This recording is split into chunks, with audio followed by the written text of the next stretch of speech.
Today on the LA Food Podcast, what do you get when you put together a Harvard degree in food history, an unbridled passion for condiments, and more than 1 million TikTok followers? Well, dear listener, that would be today's guest. Claire Denut, also known as Condiment Claire on social media, is a cookbook author and a serious candidate for most interesting individual on the planet.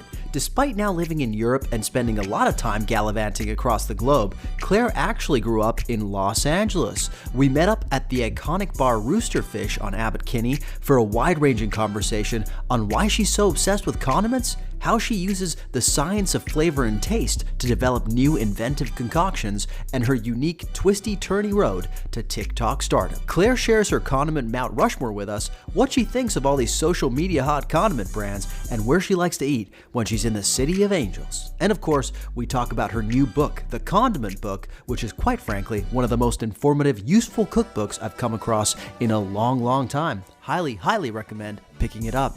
But first, a couple of things that caught my eye this week, including why chefs love-hate burgers, the economics of oysters, and an upcoming pivot for one of LA's most celebrated French restaurants. As always, please consider leaving us a rating or review wherever you listen to podcasts. I'm your host, Lucas Servodio, and without further ado, it's time to chat down.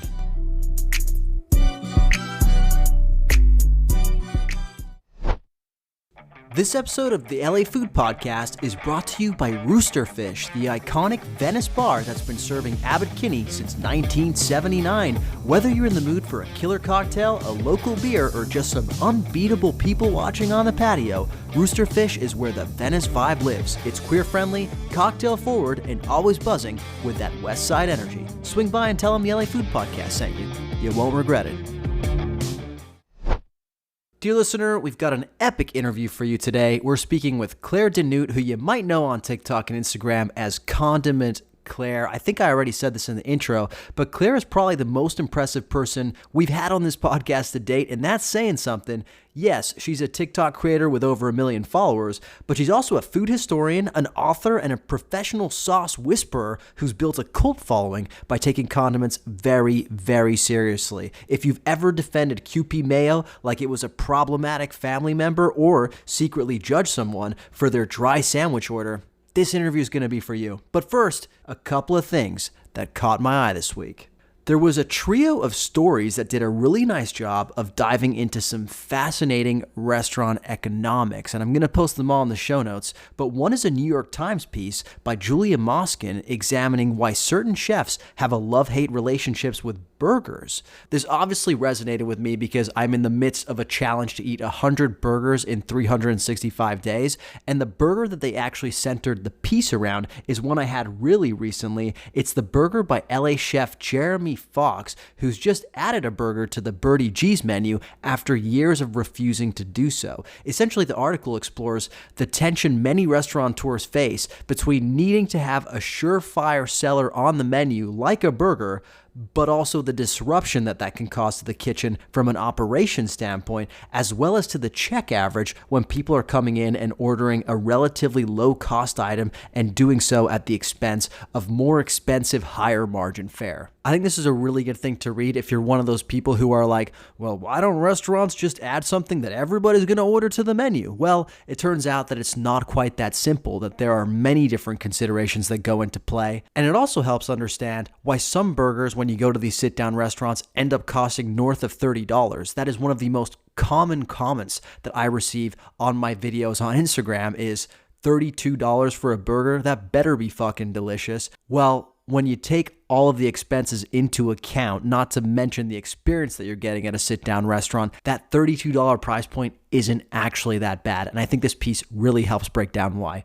Definitely recommend checking out that one, as well as an Amy McCarthy deep dive in Eater, examining what's behind the cost of oysters. The piece takes the question of why can't you find $1 oysters on menus anymore, and uses it as a way of exploring the ins and outs of oyster farming, oyster sourcing, and and what customers are willing to pay for an oyster in today's day and age. I found this one interesting because oysters are deliciously mysterious to me. Ask yourself, how much do you really know about oysters? What are they? What purpose do they serve in the ocean? What's their nutritional value even? These are things I just kind of blissfully ignore as I suck down half a dozen at a happy hour. But the more I learn, the more I want to know. For example, I just spoke with Chef Ari Collender of Found Oyster in Queens for an interview we're dropping next week. And let me tell you, every time you speak with an oyster expert, you realize just how much there is to unpack. I genuinely believe knowing about oysters is probably the sexiest food thing you can do. Way less annoying than knowing about wine, way cooler than encyclopedic knowledge about a specific cuisine or a city's restaurant scene. Being able to really talk about the ins and outs of an oyster, like describing them as creamy or saline or minerally or whatever it may be, that's sexy. I don't know if oysters are an aphrodisiac, but I'll tell you what, talking about them sure is, at least for this guy. Also, shout out to friend of the pod, Dom Crisp, who was mentioned in this story. He is the former chef of the Lonely Oyster, who we had on this podcast last year, and he is an oyster sommelier. That was probably my gateway drug to finding talking about oysters sexy, because the way he breaks it down is truly a thing of beauty. I highly recommend going to listen to that episode. But I also just wanted to shout out that he is in the midst of opening a restaurant in Santa Barbara called Dom's Taverna. I think it's going to be highly, highly inspired by the Basque Country and his travels throughout the region. I'm so excited for that restaurant. Santa Barbara has a ton of amazing food, but I think this is going to be the perfect addition. Finally, the James Beard nominated Jen Harris took a look at the news surrounding Pas Joli for the LA Times. The Main Street Santa Monica French restaurant is shutting down for 2 weeks to undergo a refresh, both visually and menu-wise. I found this interesting because in the piece, Chef Dave Barron says this is a totally normal thing for a restaurant to do every 5 years or so, and the piece does a great job exploring the exact changes Pas Joli aims to make. But why I found it interesting is because I think this is a trend we're going to see more and more of. Restaurants pivoting to meet the gravity of the current economic moment that we're currently facing. Just a couple of weeks ago, for example, I got a press release from Queen Street in Eagle Rock with the announcement that they were rebranding to Queens. The reasoning that the piece gives is that the folks over at Queen Street were basically responding to what regulars already called the restaurant, which was Queens. It was sort of like their nickname for the restaurant, right? And in parallel, they were also making minor changes to the menu to really sort of meet their regulars where they're at. I think reading between the lines there, it's an economic decision as much as it is a sentimental one. And personally, I think it's really smart. I think in the past, we've looked down at restaurants that pivot. Oftentimes, you think it's a sign of failure. I remember in one of Anthony Bourdain's books, he makes like a bold proclamation that if you ever see a restaurant make a change, like adding music to the dinner service or adding brunch or something, it means that that restaurant is in trouble and that things are going downhill and that maybe you should steer clear. In this economy, however, I think we need to let go of that perception and give those pivoting restaurants the benefit of the doubt. I mean, there have been restaurants that have pivoted successfully, right? Think of Baru, right? Like Baru is the LA Times Restaurant of the Year in 2024. It was a strip mall, like rice bowl spot in Hollywood for a long time. Chef had to walk away, and after walking away, they pivoted to become a fine dining tasting menu, right? And now it's one of the most successful restaurants in the city. I don't know economically, I haven't seen their balance sheet, but certainly from the perspective of getting the accolades, becoming a hot name, it's done something right. The other reason I think this is interesting is because Pas Joli is a restaurant that was seemingly riding at the peak of its powers, right? Like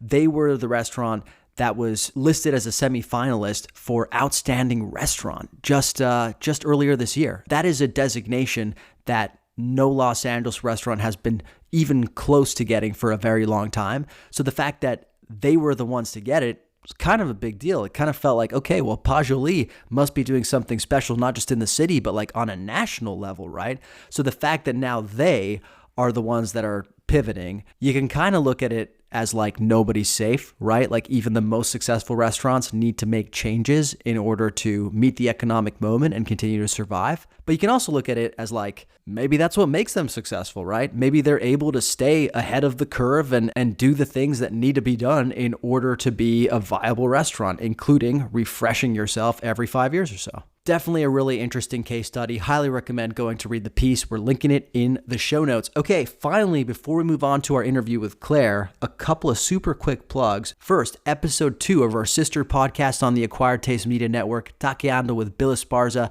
is now out wherever you listen to podcasts. This is a solo episode for Bill. He basically just went off about the Taco Brigade system and why the most important condiment, topical because we're talking to Condiment Claire, at the salsa bar is actually salt, and it's something that you control, and that if you have anything bad to say about a taqueria, it's probably your fault. Highly recommend going to listen. He also does a Q&A with his followers, some really interesting questions asked there, including what are his recommendations for keto and Lima, which city he thinks has the best balance of quality and quantity when it comes to tacos. Lots of good stuff in there. By the way, I'm kind of like astounded by the success of his Q&A segment. Should we start doing that on this podcast? If you'd like for us to start doing a Q&A segment, hit me in the comments, let me know. We'd love to do it. We just kind of felt like there's so much to pack in these episodes already. Adding a Q&A would just make this insufferably long. However, if that's something that you're interested in, let us know. Final plug, this weekend, the homies at Yeasty Boys Bagels are teaming up with Netflix and Nobody Wants This, you know, the show in which Adam Brody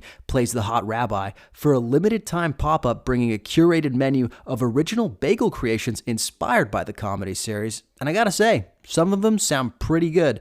There's a vegetarian bagel sandwich called the Hot Rabbi. It's soft scrambled eggs, melty American cheese, fresh avocado, and it's finished with honey habanero hot sauce, which I love. Honey and habanero is a great combination. I'm kind of over all these like hot honey sauces that are basically just like slightly spicy honey, because I don't actually think it adds that much flavor. However, habanero is notoriously one of the most flavorful peppers and hot sauces. I'm so interested to see how it pairs with the honey. The other special that sounds good to me is called the Everybody Wants This, and it is Astra caviar, lemon creme fraiche, and chives on a crispy hash brown. I mean, what's not to love there, right? So if you have time this weekend, go check out Yeasty Boys Bagels and their collab with Nobody Wants This. That'll probably do for today. We'll be right back after the break with our conversation with Condiment Claire. The LA Food Podcast is presented by The Lonely Oyster. Unwind at The Lonely Oyster's Echo Park Night Watch. Did you know that every night is industry night at The Lonely Oyster, dear listener? Stroll in after 10 p.m. nightly for a one-of-a-kind experience designed for the night owls and hospitality pros.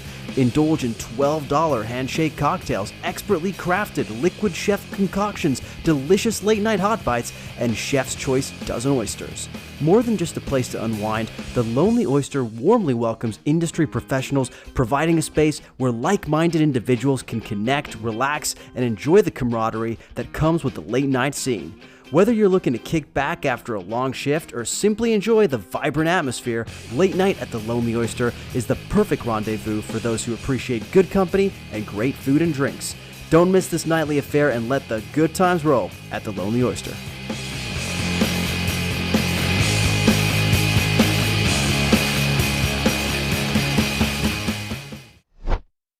All right, welcoming to the LA Food Podcast, Claire Denute. I've given you a fabulous intro in the intro of the podcast. I love that. I'm not going to do it again here. Okay. But I will start with an icebreaker question. Okay. What'd you have for breakfast this morning?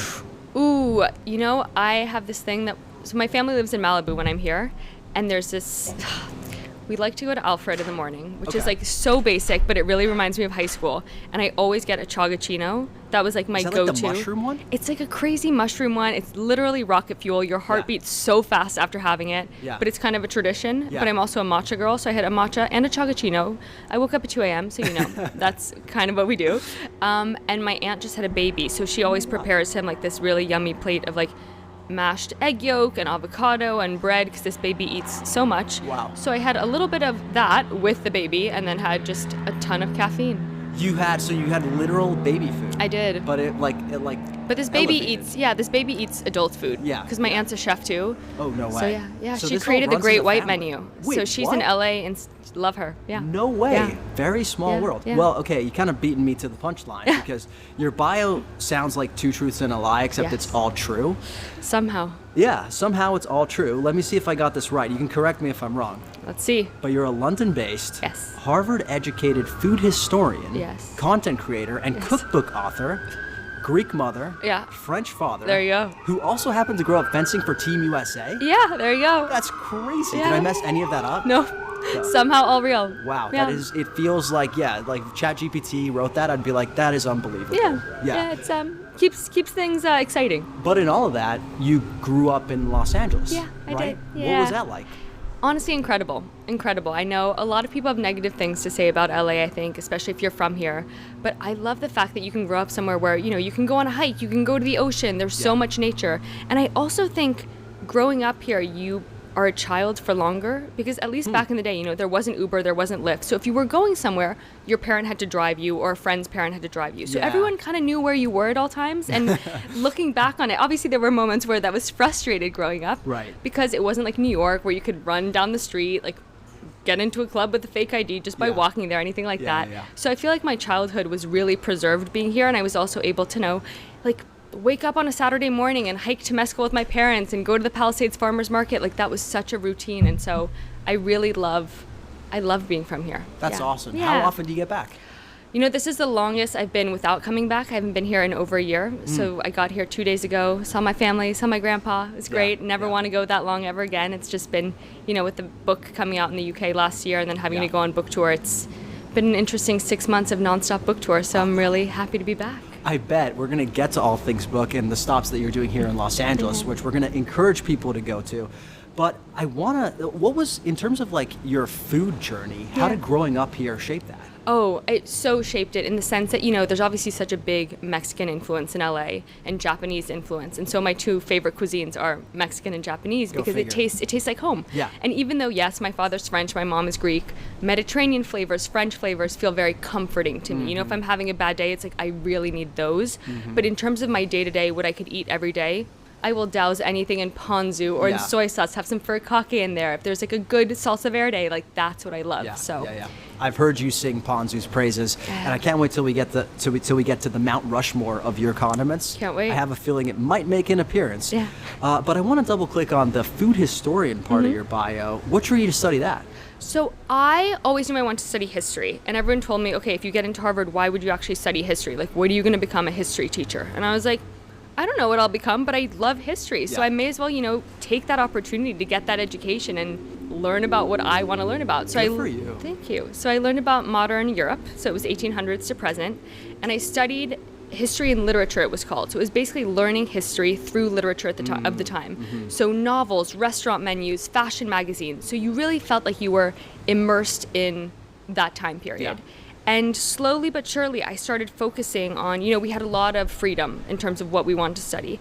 And so one year I was like, okay, I really want to learn about IPA and India Pale Ale and the fact that it was basically the relationship between Britain and the colonies, because India Pale Ale was just a beer that was created so that it would withstand the journey to India. Wow. And so I started learning about that. And then I wrote an essay about wine in France during World War II and how it was a notion of Frenchness. Yeah. So I did a lot of lifestyle-y history, let's say. So I also focus on sports a lot and did like sports and empire, learned about the colonies.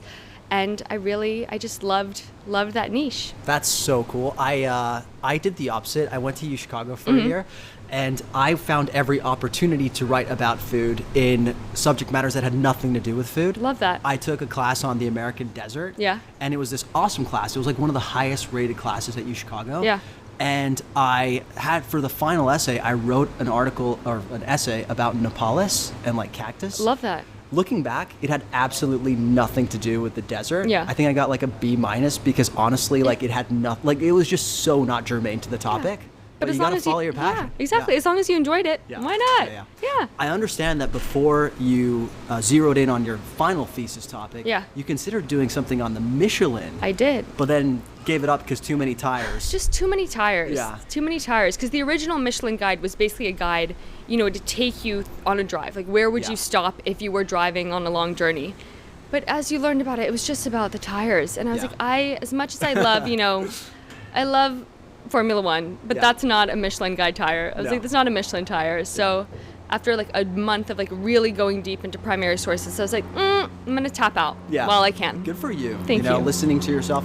Thank we you. talk a lot about Michelin on this podcast. That's why I'm curious about it. But like, was there any interesting food tidbit you picked up? I didn't go deep enough. I did not go deep enough. fuck this, too many tires. Yeah. I do know, the tarte tatin, which is like a French staple food, was invented at this place called Hôtel Tatin by this Tatin family. And the two sisters invented this tarte tatin. I don't know how many times I can say that in this podcast. How many times can you say tarte tatin? No, but the spot was in the first ever Michelin Guide. Oh, wow. Yeah. No way. Yeah. Hey, see, you did pick something that's one fun fact about the Michelin Guide. Well, how does one go from food history at Harvard to becoming Condiment Claire on TikTok? It's a question I would love to have answered. I grew up watching Anthony Bourdain. It was always, he was a huge inspiration to me. And I knew that I always wanted to do something travel and food related. Because to me, all of my memories are based on flavor. And whenever I travel somewhere, I like to understand that place through the flavors, through the food. I don't need to go to the best restaurant there, but I like to understand, what they have on a day-to-day basis. Totally. And so after a while of, thinking about that, I thought I would work for him when I was moving to New York. That's a whole nother story. But I started, working in food and travel docuseries.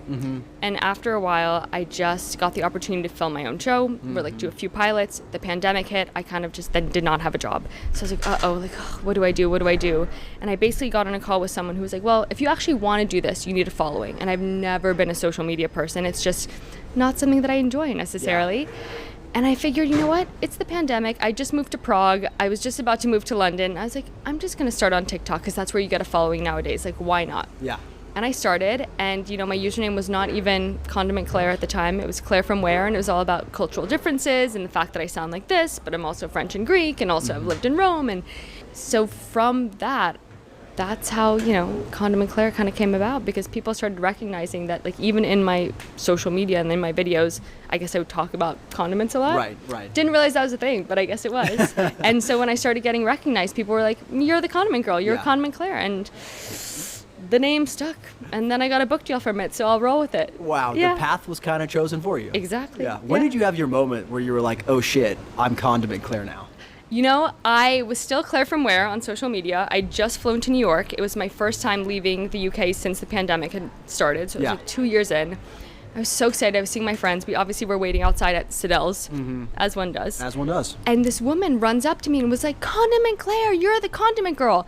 And 2 other people in line at Siddell's were like, oh my God, Condiment Claire, you're the condiment girl. And I was like, the fact that that's what's sticking with people. Yeah. And then I went back to London that weekend to change my username to Condiment Claire. Yeah. And 2 weeks later, I had 2 book deals. Good for you. Thank you. If I did the same thing with what people call me on my social media, I'd be Luca with no taste buds. So yeah. Okay. Yeah. So tell me more. Why no taste buds? Just people having a lot of disagreements with my takes on food. But I think that's what makes for rich discourse. That's the thing. Yeah. Food would be so boring if we all had the same taste buds. Yeah. I think I love when my friends don't like something that I like, and I love when I don't like something that they like, because it's all about also what you pair it with. Yes. Whether someone likes something tangy and acidic or sweeter, it's, no one's going to have the same coffee order, and that's for a reason. Yeah. Well, I love the way you talk about flavor and taste and sort of the difference between those two things. We're going to talk about that later. But the first thing that I thought when I saw condiments as your focus, my bird brain thought, isn't that kind of limiting? Because I just thought mustard, ketchup, that's it, right? No, so condiment itself comes from the Latin verb condire, which means to enhance the flavor of something.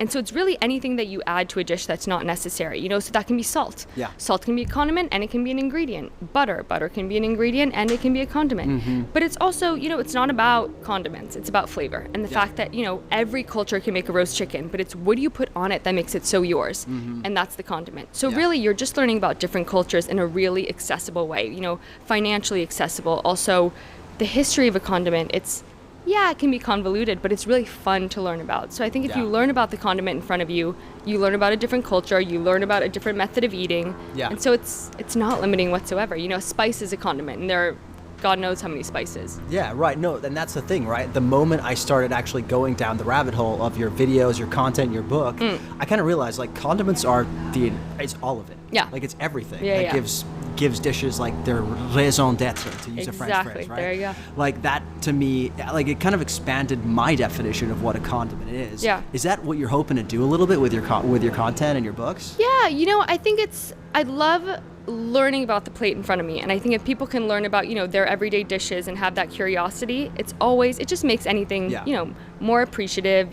the curiosity aspect is really important to me. And I think that also learning about different places in that accessible way. You can travel through a jar. Yeah. You know, you may not have the means to go to Japan, but you are able to learn about a country, learn about a season through a condiment. So I think just, again, having that like learning opportunity and curiosity through just a little vessel that we call a condiment is pretty special. That is really special. Okay, let's talk about your book, the Condiment book, which, by the way, I've started reading. I absolutely love it. Thank you. How did this book come together? Ooh, you know, it was a sort of thing where at first it was a history of the world through condiments. So it's a very different book. It was very convoluted, very history, very nerdy. Well, you say convoluted, but I feel like the stories you like managed to put in the book, they're super interesting. Yeah, I mean, I love them. But imagine if the first chapter was like a good 45 pages and all about chilies, because that's what the first draft was. Well, you found your audience, and it's right here. But I don't know if there's like I see what you're saying. You had to pivot for everybody. Yeah. So that's what it was at first, and then I realized, you know what? Let me just put my brain on paper. So. Every chapter takes you through a different kind of condiment, whether it's spicy, whether it's sweet like a jam, whether it's the classics, ketchup, mustard, mayo. Takes you through their brief history, but also what they look like around the world, because there's so many different versions of the same condiment around the world. The easiest way to make them, because I've always said I'm not a chef. You know, I have a lot of friends who have worked in kitchens, who are trained chefs. I'm not one of those people, but I do know how to create flavor. So if you ever want to create a condiment at home, they're all really easy to make. And even miso, you know, like that seems so daunting. Only a few ingredients, and like anyone can make it. So it's just about that, and then really fun and unexpected pairings and flavor variations. I was shocked at how easy it is to make ketchup. Yeah. I always thought you need to like cook it down or something. No. I mean, obviously there are certain versions where you can, and ketchup is one of those that like you don't need to make it yourself. Like a good ketchup from the store, that's always going to be the best ketchup. Yeah. But you know, if you're ever having friends over to barbecue and you run out of ketchup and you're like, what do I do? Guess what? Here, you can whip it up yourself if you want. Yeah, it's not that deep. Easy. Yeah, exactly. I love what you said about tomato paste and just like using that as your base. Yeah. Great tip. I already touched on this, but the thing that I really appreciated about the intro to your book was when you're explaining the differences between flavor and taste. Yeah. And I feel like that's something that is so easily conflated. I'm guilty of conflating it all the time. Can you sort of break that down for our listeners in terms of what that difference is? Of course. So taste is salty, sweet, bitter, acid, umami. Those are the 5 tastes. But flavor is also color, texture, smell, but more importantly, nostalgia and memory. Yeah. So it is that concept that I was talking about before, that every culture is a roast chicken, but it's what you put on it that makes it so yours. Yeah. Whether it's how your family makes it, how your region makes it, how your country makes it. And so that flavor aspect is what the condiment is. Right. And so condiments are the flavor element of a dish. And you know, my favorite condiment is Dijon mustard. My family's French. We always had Dijon mustard on the table. And so it transports me back, you know, to a really comfortable place, to like a really nostalgic moment. So I have to travel a lot for work, and a lot of times I'll be alone. And in those moments where I'm like, oh, like I just need a little hug from something. I'm like, let me just add a dollop of Dijon and then I'm good to go. I was just gonna you're spooning out Dijon mustard. Why not? Definitely. I had that experience today actually because like I was in a pinch. I had to make a quick lunch at home. Had some great tortillas, made some scrambled eggs, and I needed to like sauce them up somehow. Yeah. I had these great like mayonnaises that Molly Baz just released, the Ios. Yeah. And I put the dill pickle one on there. And when I took the first bite, I was like, this tastes exactly like a McDonald's hamburger. Love that for you. And I think it's because my flavor memory of dill like evokes that dill pickle like forward flavor that you get in a McDonald's hamburger. There you go. And I thought of your book. I was there like, you go. this Love is that flavor experience right there. Love that. So what's your creative process for recipe development? Because obviously you offer a bunch of like different twists on things. So you got your Bloody Mary ketchups and stuff. Are you a notes app chaos person or a spreadsheet person? Like, what are we talking here? It's interesting because I'm definitely a notes app person. You know, the entire book was basically written on my phone before I got the book deal. So when they were like, they're like, when we want the history of like mayo, like, would you be able to like take you through like a whole book with the history of different condiments? I was like, okay, mayo, December 2021, ketchup, January 2024. Like everything was already written in my book just because, again, I see a plate in front of me and I want to know what it is. And like I'll go and I'll do a deep dive and I'll learn about it and then I'll write it in my notes app. And then, you know, if I'm ever bored on a plane on airplane mode, I'm like, let me learn about these random histories that I already have written down from years ago. No, but in terms of a process, I'm a very type A person. You know, my calendar is very color coded, whatever. But in terms of recipe developing, you know, I think I'm not that meticulous about it. It's just I play around with it. I see if I like it. If I don't like it, I use it, you know, for like the next few days, see if I can add it to certain things, see if, if by making it a little sweeter, it would work with more. Yeah.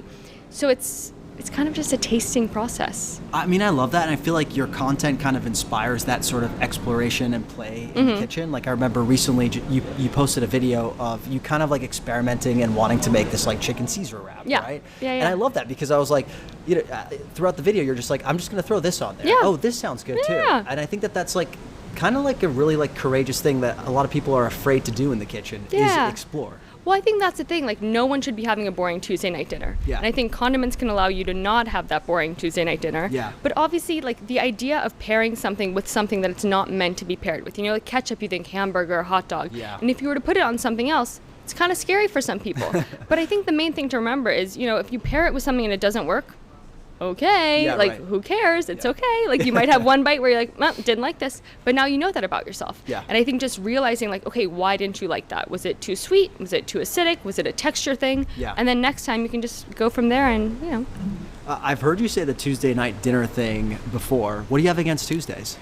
I don't know. I feel like Tuesdays are always the nights where it's like, you don't really go out with friends on a Tuesday, or if you do, it's because you're like a D-list friend that you don't really want to see. Oh, shit. Yeah, if Claire's inviting you to dinner on Tuesday? No, because I'm saying you shouldn't be having boring Tuesday night dinners. But if someone is inviting you to dinner on a Tuesday, maybe question it. Yeah. So make it fun, you know? Bring some hot sauce in your bag. Do something. Oh, no, not the Hillary Clinton. No.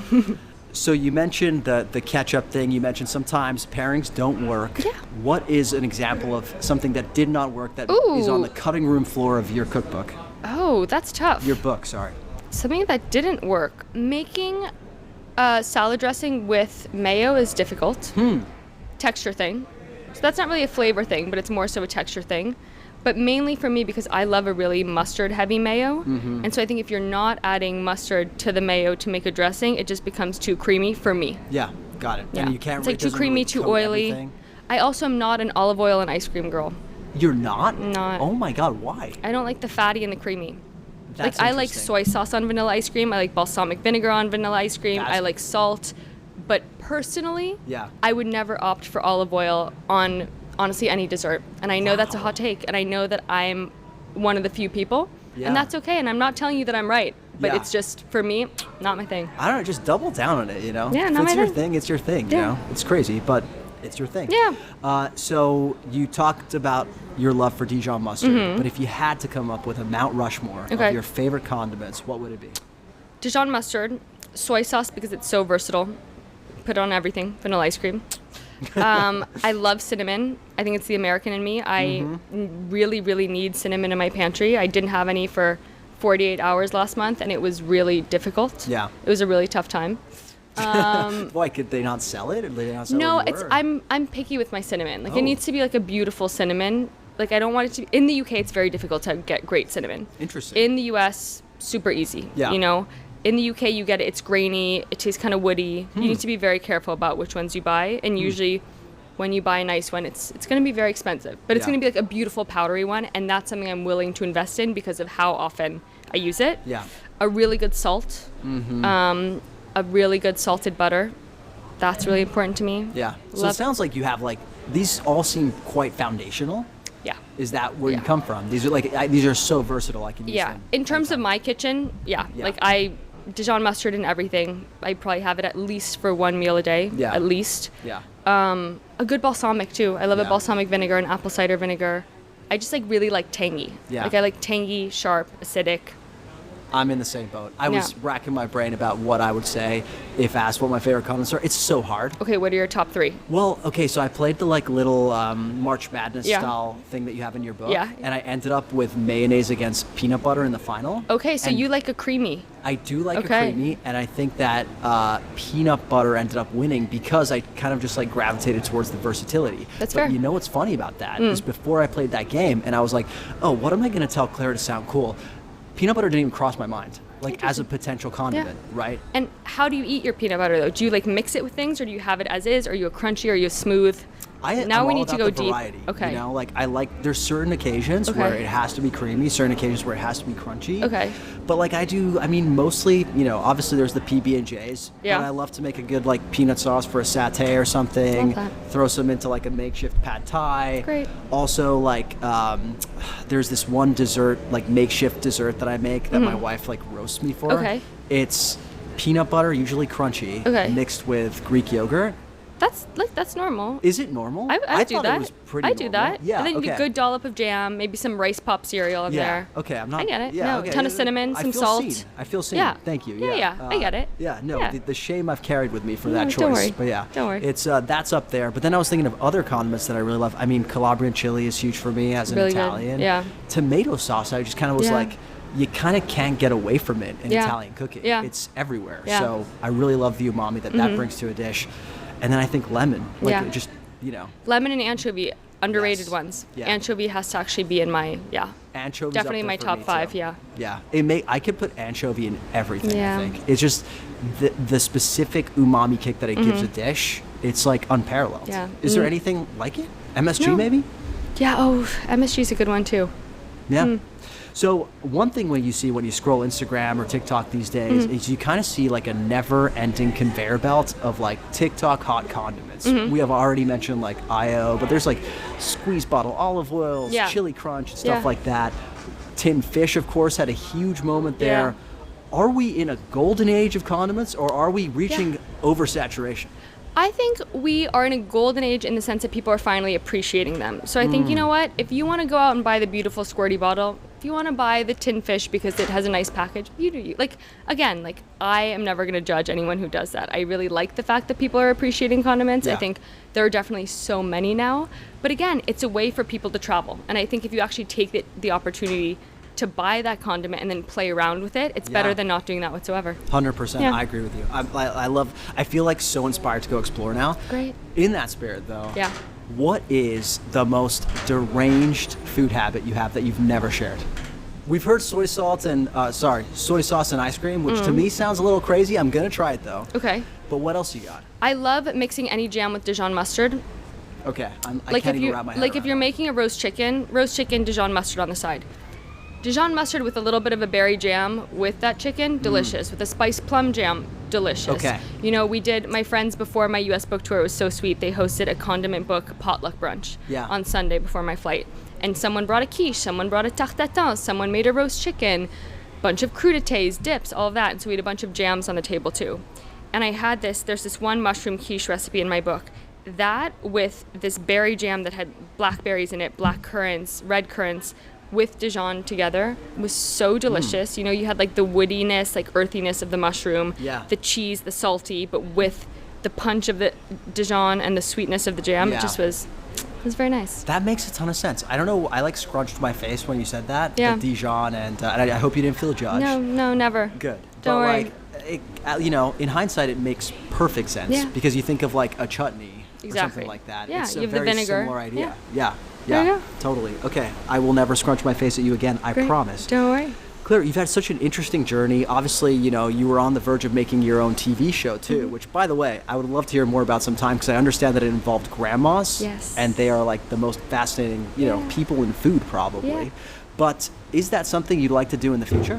Yeah, I think that was always the reason why I started on social media. And I think ever since I started, the world has changed so much in the sense that, like, for example, people are finally podcasting a lot. I have a newsletter, Substack's become such a big thing. And I've been loving doing that just because it allows me, every week, whether it's dive into food history or share a recipe or share a city guide, like that's what I really like to do. Yeah. And so I do love my newsletter. So for now, I do like that. But, it was always about being able to travel and explore different cultures through food, through the everyday table. And I think TikTok's allowed me to do that. Obviously, I do love the TV space. I'm from LA. A lot of my family works in TV. So there is that romantic element of an actual screen and the whole process. Yeah. So I really do love that. But I do love that with social media, you're able to, post immediately, whether it's written, whether it's a video, whether it's a photo, and get immediate feedback and get people in the comments asking questions and then talking to each other, because most of my following is from all around the world, so it's not like I'm like 80% US or 100% UK or whatever it is. Everyone's completely dispersed, which is so nice because they get to learn from each other in the comments, and I see familiar names. Yeah, right. And so especially on this book tour, exactly, it's been super fun to be in South Africa and meet someone who I know recommended this one chutney before I left, and then go to Australia and be like, oh, you're the person who told me to put Vegemite with peanut butter. Like, okay, like this is so funny. So yeah. You should be in jail. No, I'm just kidding. That's really, really cool. If you could, pie in the sky, right? Mm-hmm. You walk into a room, it's Ted Sarandos, head of Netflix. He's like, Claire, let's fucking go. Any show you want, tell me what it is. What would you say? Can't tell you. Can't tell you. All right, then maybe tell me the most out there show that you could come up with. Let's just say there's certain things in the works, so I'm not going to disclose anything. Fair enough. However, I think something that would be very out there, I think it's as simple as just interviewing people and asking them about their favorite condiment. Because I think if you go deep enough on their favorite condiment, you're going to learn about their childhood. You're going to learn about something their mom made them or didn't make them. And I think you could go really deep in a personal interview asking about their favorite condiment. I think so too. That's brilliant, actually. I love that. Well, Claire, you've been so generous with your time. Thank you wishing so much. you so much success with this book and with everything else. Thank you. Final question we have for all of our listeners, or for all of our guests, sorry. What are 3 LA restaurants you'd recommend to somebody? 3 LA restaurants? Okay, I am really boring when it comes to my LA recommendations, mainly because I'm from here. And again, nostalgia is a big thing for me. Yeah. Big thing. La Scala chopped salad, necessary. Absolutely necessary. I grew up going to La Scala at least once a week. My grandpa and I would go on dates there, so it was our spot. Oh, yeah. I'm a regular chopped with a salami, side of anchovies, Arnold Palmer. That's my go-to there. Nothing wrong with that? Nothing wrong with that. Everything right with that. And then otherwise, I will say, obviously, as we were speaking about before, there's such great Mexican influence in LA. So whether that's going to a taco truck or going to, a fruit stall on the side of the street, I'd say going to the fruit stalls and getting the chili lime salt fruit. Nothing better. That's a spot for me. Yeah. The one on Larchmont, love that guy. Okay. And then the third spot, it's going to be basic. I'm an Erewhon girl. Okay. Through and through, yeah. If you could have Erewhon in London, would you? Oh, I would pay. I pay the membership fee. I pay the $200 membership fee just so I can scroll through the app and see what my free cafe smoothie would be every month, even though I am an 11-hour flight away. Wow, that is like some torturous shit. Yeah, it's horrible. Right. But mint chip energizer, that's my smoothie. Nice. Has been since high school. I will never change. Love the spicy tuna roll. Collard green wrap. I'm not a hot bar girl. That's like a big no-no for my friends, but fine by me. Yeah. And gotta do that's my Erewhon order. I feel like Erewhon is underappreciated on this podcast specifically, so one day we'll have to do a deep dive. But Claire, just want to say thank you. Where can people find you? And obviously you got some events coming up in LA, right? Yeah. So you can find me, Condiment Claire, on TikTok, Instagram, on Substack. And then I'm starting my book tour on May 20th, which is the day that the book comes out. And it's actually a public event at Layla Bagels in Beverly Hills. So we're going to do a signing from 8 to 10 a.m. because there's an event 2 days later at Botanica. Oof. But that's sadly already sold out. And a lot of people were like, we're at work during that time because it's a happy hour. Yeah. So that's why I figured on the 20th, I would just do an early morning event so that people can come before work if they want, grab a bagel, get their book signed. And then I'm off to New York after that. Oh my God, it never stops. Thank you so much for joining us. Everybody go visit her at Layla Bagels, buy the book, follow her on TikTok, Instagram. You won't regret it. Claire, thanks for making the time. Thanks so much for having me.